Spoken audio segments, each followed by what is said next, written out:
ನಿಮಗೆ ಚಿಕ್ಕಬಳ್ಳಾಪುರದ ಒಕ್ಕಲಿಗರು ಆಮೇಲೆ ಮಂಡ್ಯದ ಒಕ್ಕಲಿಗರು ಬೇರೆ. ನಿಮಗೆ ಜಾತಿ ಸಮೀಕರಣ, ಜಾತಿ ರಾಜಕೀಯ ಅಂತ ಬಂದಾಗ ಇಲ್ಲಪ್ಪ ಅಲ್ಲಿ ಒಕ್ಕಲಿಗರು ಬಹಳ ಜಾಸ್ತಿ ಇದ್ದಾರೆ, ಸುಮಲತಾ ಅವ್ರನ್ನ ನಿಲ್ಲಿಸಿದ್ರೆ ಒಂದು ನಾವೆಲ್ಟಿ ಫ್ಯಾಕ್ಟರ್ ವರ್ಕೌಟ್ ಆಗ್ಬೋದು.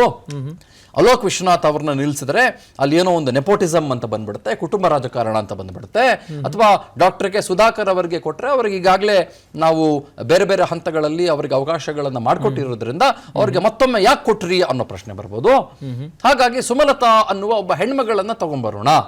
ಯಾಕಂದ್ರೆ ಕರ್ನಾಟಕದ ಜನ ಅನ್ಕೊಳ್ಬಹುದು ಹೆಣ್ಮಗಳಿಗೆ ಪಾಪ ಮೋಸ ಮಾಡ್ಬಿಟ್ರು, ಹೆಣ್ಮಗಳನ್ನ ಡೆಲ್ಲಿಗೆಲ್ಲ ಕರ್ಸ್ಕೊಂಡ್ಬಿಟ್ಟು ಮಾತಾಡ್ಬಿಟ್ಟು ಮೋಸ ಮಾಡ್ಬಿಟ್ರು, ಒಬ್ಬ ಸಂಸತ್ತಿಗೆ ಮೋಸ ಮಾಡ್ಬಿಟ್ರು ಅಂತ ಅವ್ರ ಪರವಾಗಿರುವ ಒಂದಿಷ್ಟು ಜನ ಅನ್ಕೊಂಡಿರ್ಬೋದೇನೋ ಅಲ್ಲ. ಸುಮಲತಾ ಅವ್ರ ಪರವಾಗಿರೋರು ಅದೆಷ್ಟು ಜನ ಇದ್ದಾರೆ ನನ್ಗೆ ಗೊತ್ತಿಲ್ಲ, ಬಟ್ ಇರ್ಬೋದಲ್ಲ. ಎಲ್ರಿಗೂ ಒಂದಿಷ್ಟು ಅಭಿಮಾನಿ ವರ್ಗ ಅನ್ನೋದು ಸಹಜವಾಗಿ ಇದ್ದೇ ಇರುತ್ತಲ್ವಾ. ಬಿಜೆಪಿ ಏನೋ ಒಂದು ಯೂಟರ್ನ್ ಹೊಡೆದ್ಬಿಟ್ಟು ಚಿಕ್ಕಬಳ್ಳಾಪುರ ಸುಮಲತಾ ಅವ್ರು ಕೊಟ್ಬಿಡ್ಬೋದು, ಯಾರಿಗೂ ಗೊತ್ತು. ನಿಮ್ಗೆ ಕೊಡ್ತಾರೆ ಅಂತ ಹೇಳ್ತಿಲ್ಲ ನಾನು.